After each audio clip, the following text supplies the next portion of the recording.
here we are, the Enjambed Body, a step toward a crippled poetics. And we have a epigram. How can the content be separated from the poem's fluid and breathing body? Mary Oliver, A Poetry Handbook. So this is something for students, probably to learn how to write poetry. And we see this idea that a poem has a body, one that's fluid and breathing, that people think about the body, that people, we see that people think about poems as bodies. So if you have a unusual body, maybe your relation to the poem is going to be different from other people's. In the pre-season forecast a few years ago, a new player on the men's basketball team at the university where I work was expected to see considerable playing time.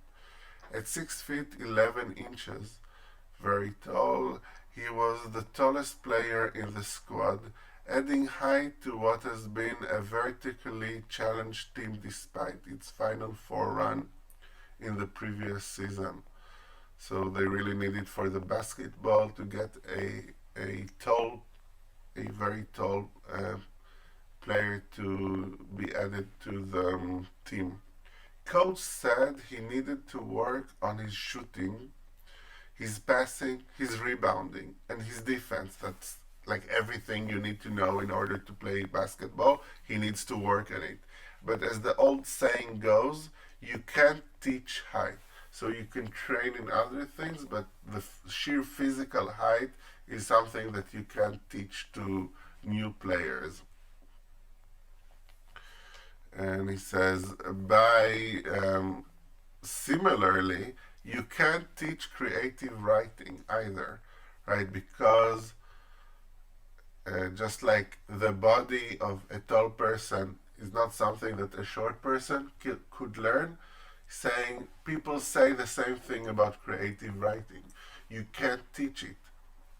As another old saying goes, but that does not seem to deter us, right? We still try to teach creative writing.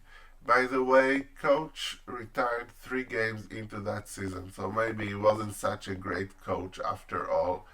And it's more important the things that you can train in and learn and work hard to get, like passing, rebounding, or defense in basketball, or elements in creative writing that you can learn, are perhaps more important.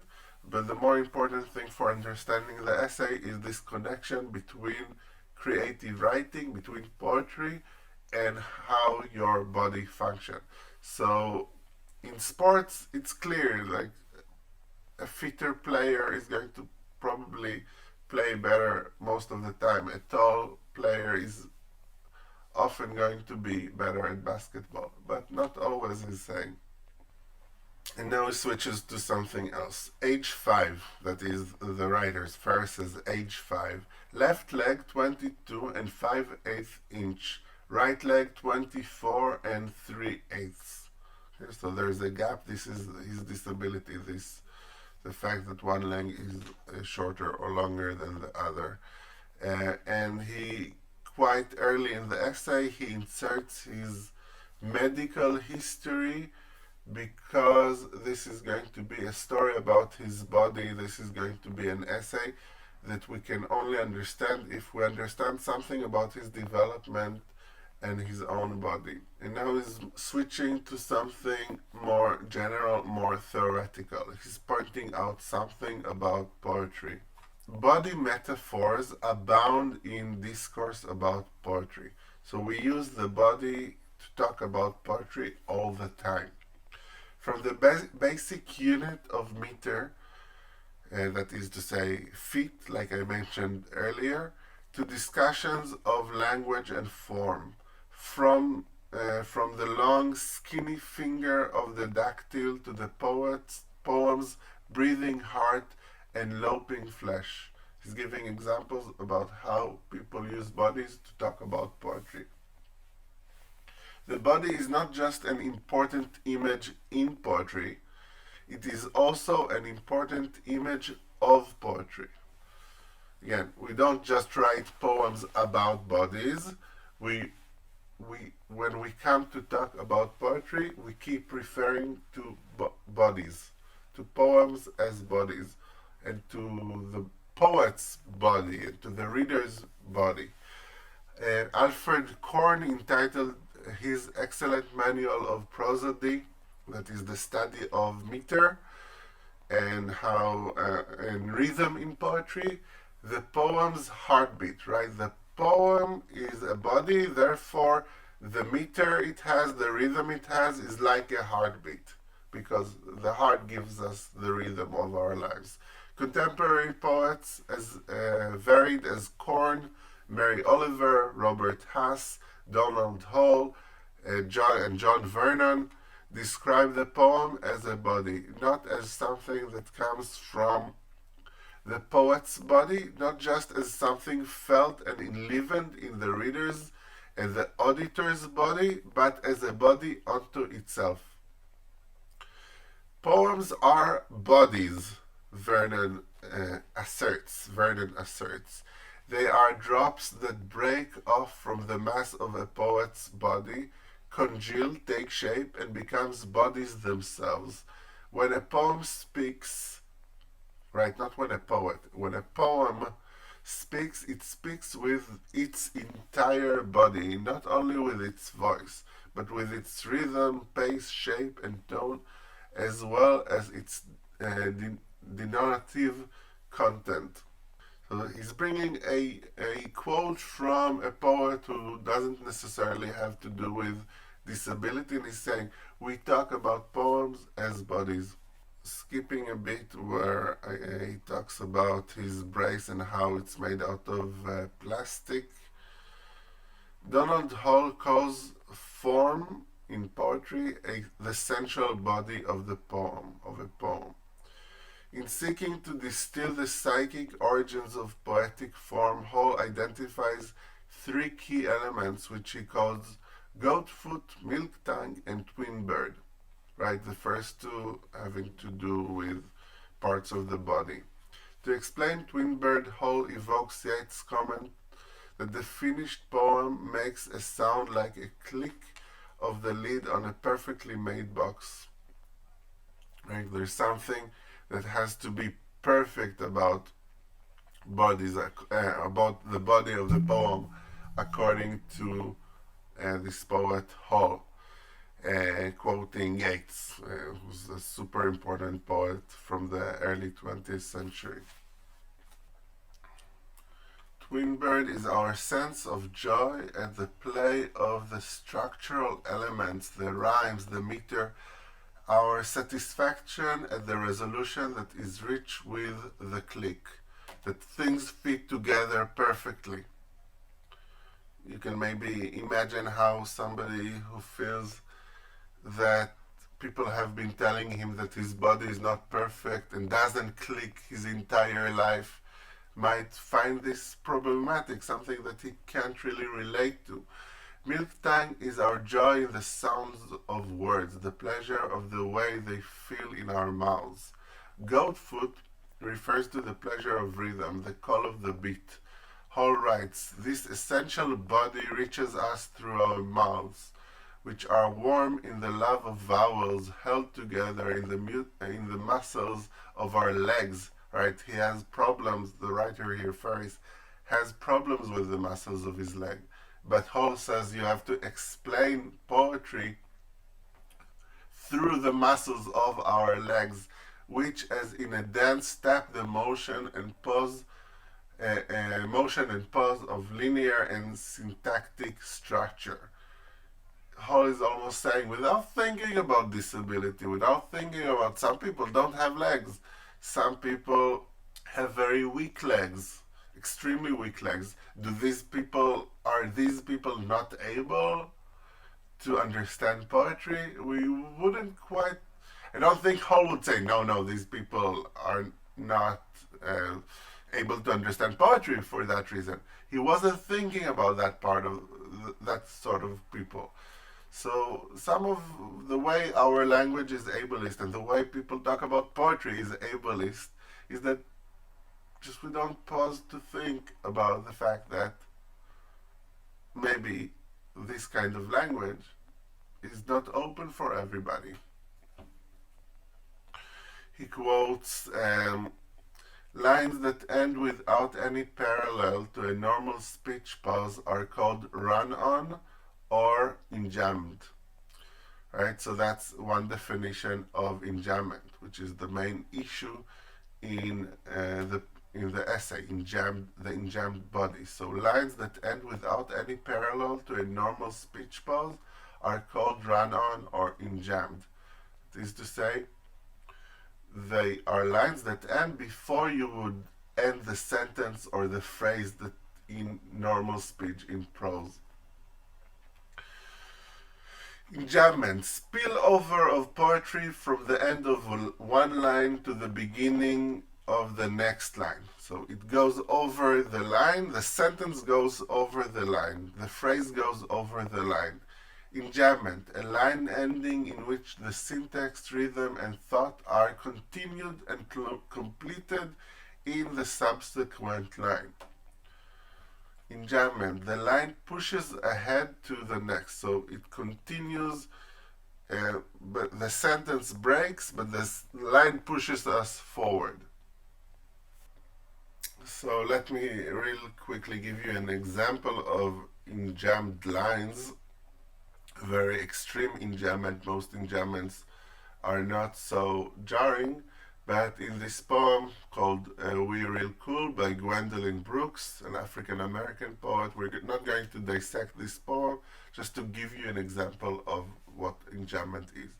Right? A sentence is we real cool. That's a complete sentence without enjambment. But the line ends with we, and then it flows over the sentence starting with we, breaks into the next line. Left school. We lurk late. There's an enjambment between the we and the lurk. We strike straight. Again and again, that's the principle of this whole poem. All the lines end with we, and the next line starts with the completion of the sentence. So you could read this poem as we real cool, we left school, we lurk late, we strike straight, or you can read it more naturally. We real cool, we left school, we lurk late, we strike straight, depending on how you want to read it. The important thing here is to notice the enjambment, to learn what an enjambment is, or if you haven't done so in a different context. Enjambment comes from the French jambe, that is leg. It means that the issue of enjambment has something to do with legs. Enjambment has to do with the length of the line or the length of the leg, which is exactly where Ferris has his difference from other bodies. I first started wearing a brace when I was 9. A year and a half earlier, I had slipped on some ice, fallen and broken my leg. But listen, I think the only reason my leg broke, at least the only reason it broke where it did, was the doctors. So he's accusing the doctors of his broken leg. I'm trying to make my leg longer, in trying to regulate the length of my jambe, in trying to make his leg more normal, longer, more like everybody else, more like the leg of somebody who would be considered able-bodied. They cause damage. And he uses the French word for leg, jambe, in order to reconnect it to the issue of enjambment. That is the issue of regular lines, full-length lines in poetry. So in order to regulate, to make regular the length of my jambe, they sewed up my femur, then wired it to a metal rod jammed in my leg. It sounds very painful. Fragmentation and rodding, they called it, and the rod stayed inside my leg until the next surgery. When I fell, my leg broke just past the end of the rod. Longer may not be stronger. Longer may not be stronger. The rod, there to promote what all would agree is normal growth, was itself a curse, of course, abnormal.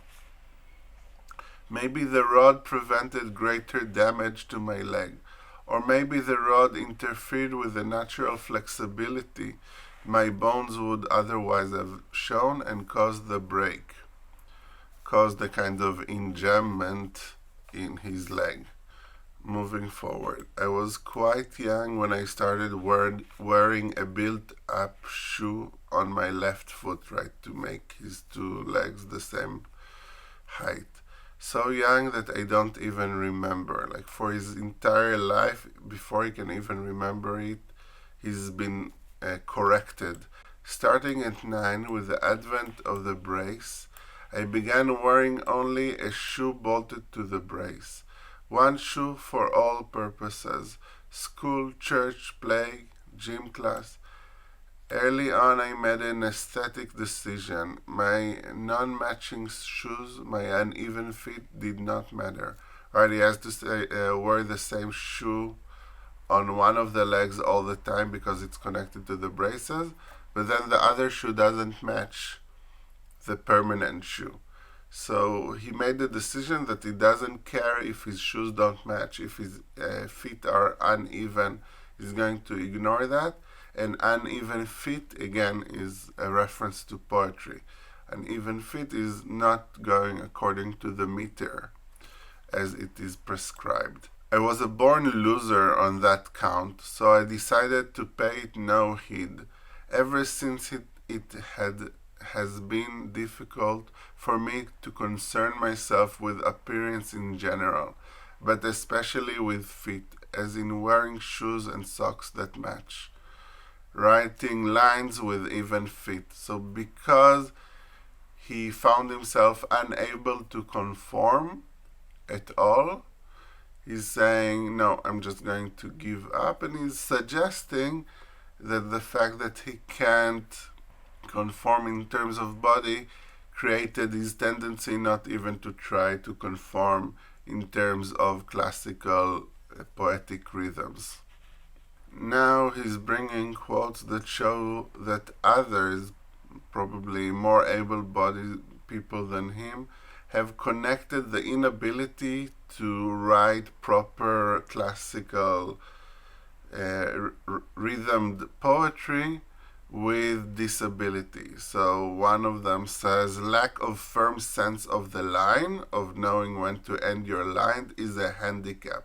Literally, they mean just it's something that's going to hurt you as a poet, but they use the word handicap, disability.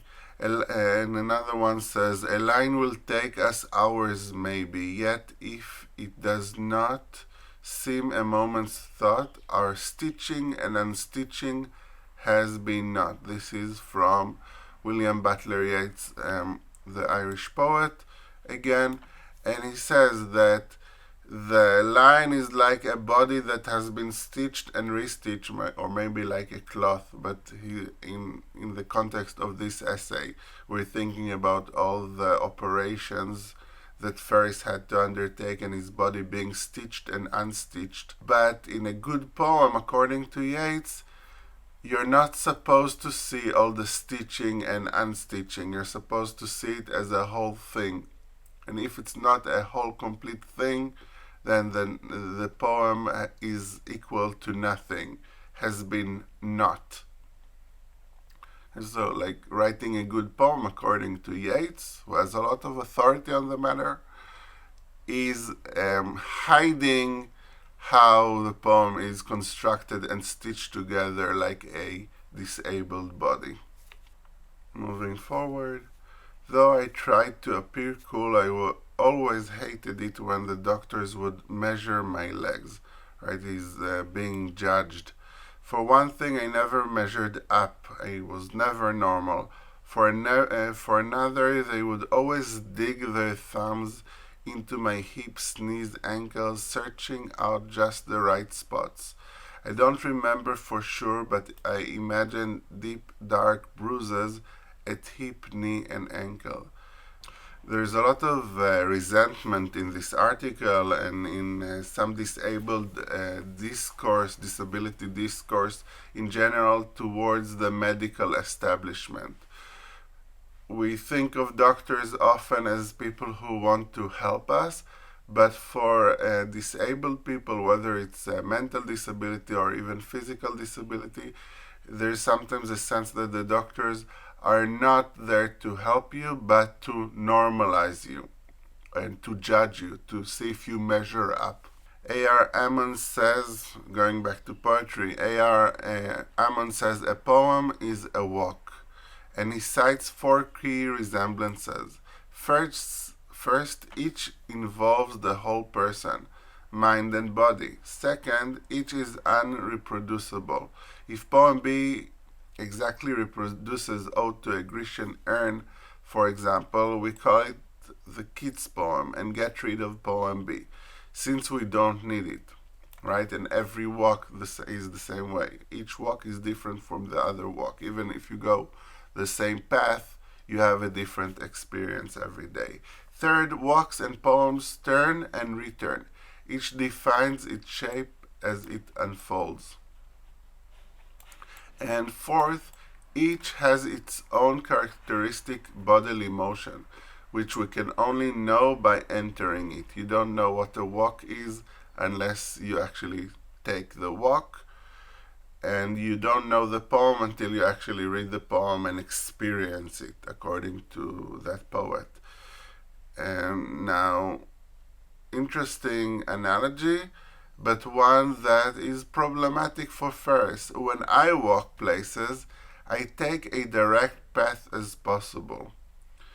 I may stop to enjoy the view, to smell the fresh baked bread or the lilies of the valley, but I would rather dodge cars, trucks, and buses by walking at an angle across a busy street than walk all the way up to the corner, take the crosswalk, and backtrack. Wasted steps, right? For him, steps can be painful or very fatiguing, not like for people whose legs work normally. So this analogy with between a poem and a walk is difficult for him. And he says, maybe my poems are more direct than others because my walking is more direct than others. When I walk, my body goes sideways as well as forward, right? Because he limps. I lean to the left, something to do with balance, I suppose. When I walk, my left knee points one way, my left foot another. When I walk, my body goes sideways as well as forward. I lean to the left, something to do with balance, I suppose. When I walk, my left knee points one way, my left foot another, and my right foot still another. Don't worry, I usually manage to get where I'm going, but when I walk, some part of me is mindful of the output of energy, mindful of the pressure my brace puts on odd spots on my leg, mindful of the years of sores and scars and pain that have been some greater or lesser part of walking for me. So he's saying maybe when you're taking a walk, you can think about other things. Maybe you can think about poetry. Maybe you can notice the world around you better than I can, because part of my brain is always busy, is always mindful of walking. It's never automatic for me like it is for you. I may enjoy the walk. I may even walk for pleasure. So it's not that it's impossible for me, but it's different. But when I walk, I aim to get somewhere. I'm more direct. If my meters, my rhythm in poetry are sprung, if my feet are uneven, if my metrics is not as smooth as other poets, if my path is irregular, that's just how I walk and how I write. So I'm not trying to be fancy or modernist. This is just how I find myself walking, and also connecting it to how he writes. If his poetry is not in the classical form, if there's something jarring about his poetry, maybe if there's something overly direct about his poetry for some people, then that has to do with his experience walking, his experience with his mobility connected disability. Now, you could say that other poems have written in a similar way without connecting it to disability.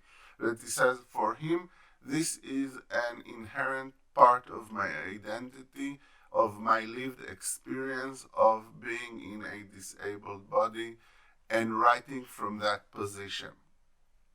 So he might not be the only poet that writes in short lines that are not in classical meters. It certainly isn't. There can be disabled poets who write differently, but for him, these two things are connected.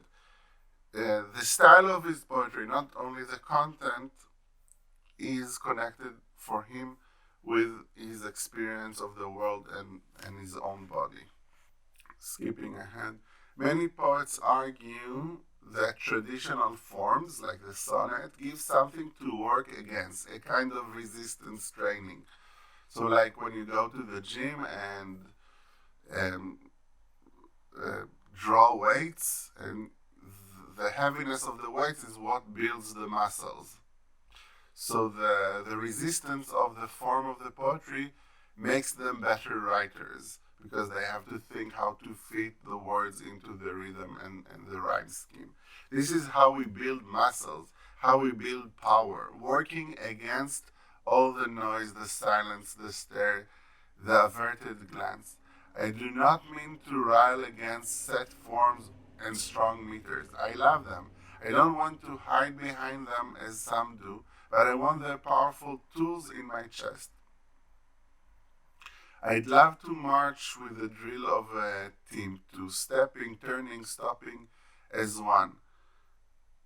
I would love to be part of that world, but I can't. But I've never been very good at coloring within the lines, let alone walking them. So, not really able to walk straight lines, literally and metaphorically.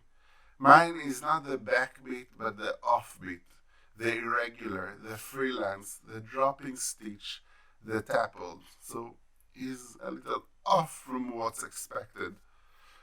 Perhaps I've finally given up my dream of a career in modeling, right? Is being ironic. He probably never dreamed of being a model.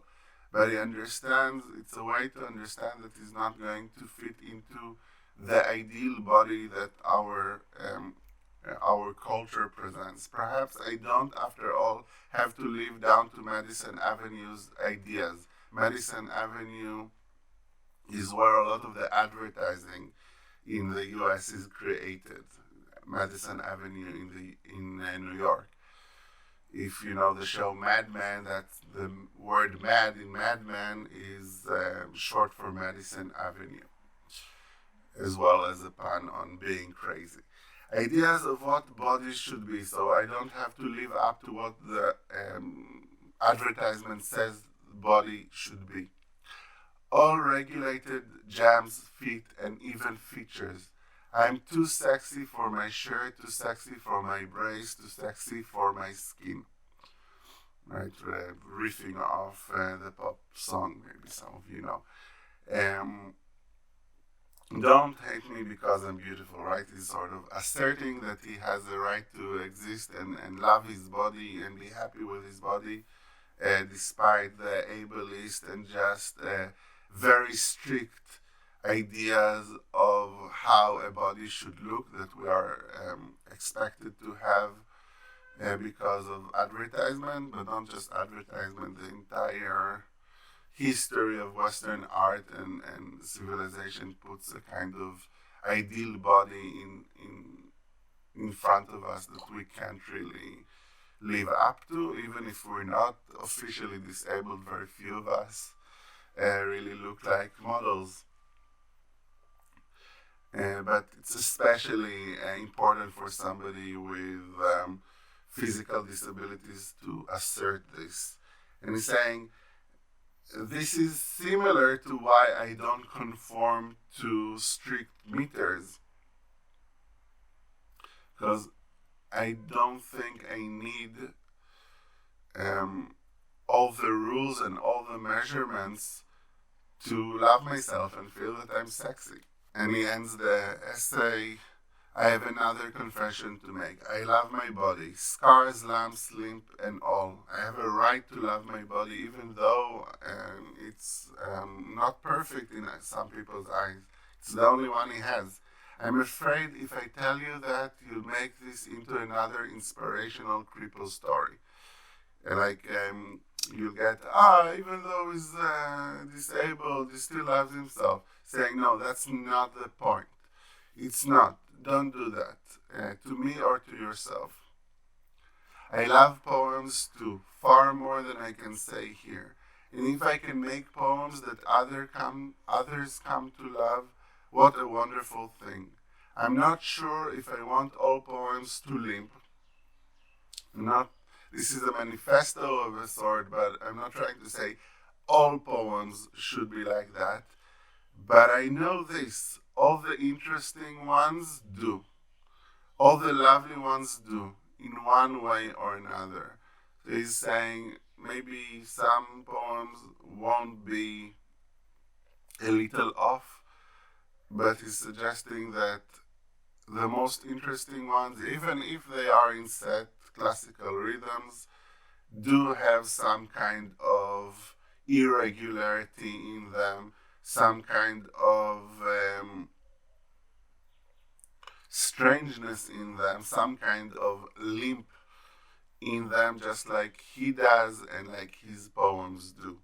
So the best poems, the most beautiful ones, and the most important ones will have some connection to disability. So we have a situation where he says all poems are connected to what I just said about being disabled and writing poetry, but he's also saying that his specific poems look the way they do because his experience is of a disabled body.